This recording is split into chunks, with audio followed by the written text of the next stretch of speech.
প্রিয় পরমের চরণে প্রণাম করে ইষ্ট কথায় কিছু বলার চেষ্টা করছি। ভগবানকে ভালোবাসলে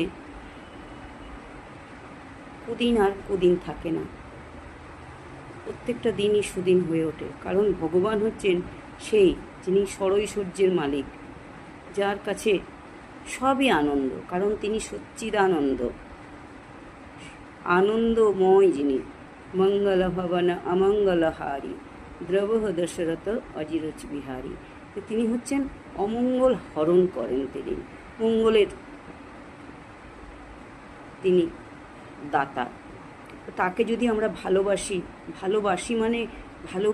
মানেই হচ্ছেন, ঠাকুর বলছেন ভালোতে বাস করা, অর্থাৎ তিনি যা যা ভালোবাসেন আমি যদি সেরকমভাবে চলি তাহলেই তাকে ভালোবাসা যায়।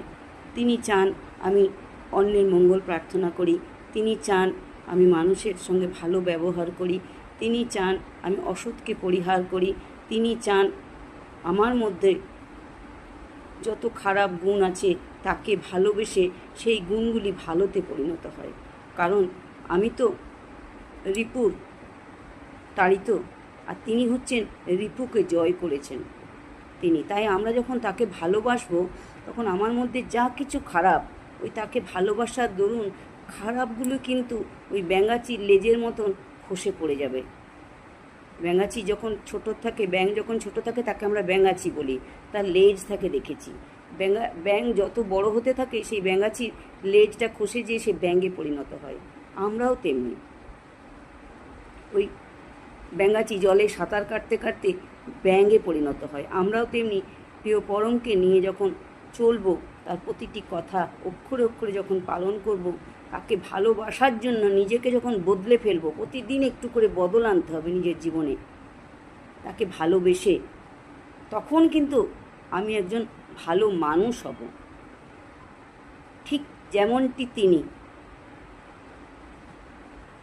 আমার মধ্যেও ওই গুণগুলি সব তিনি পরমপিতা দিয়ে রেখেছেন, শুধু আমাকে সেই গুণগুলোকে একটুকু ঝকঝকে তকতকে করে তুলতে হবে। একটা তামার ঘটিকে যত প্রতিদিন মাজবো, তামার ঘটিতে যেমন ঝকঝকে তকতকে হয়ে ওঠে, ভগবানকে, গুরুকে, প্রিয় পরমকে যাই বলি না কেন তাকে যত ভালোবাসবো, আমার মধ্যে ওই খারাপ গুণগুলি ধীরে ধীরে খসে যাবে, আর আমি তত আমার জীবনে প্রতিটা দিন ভালো হয়ে উঠবে।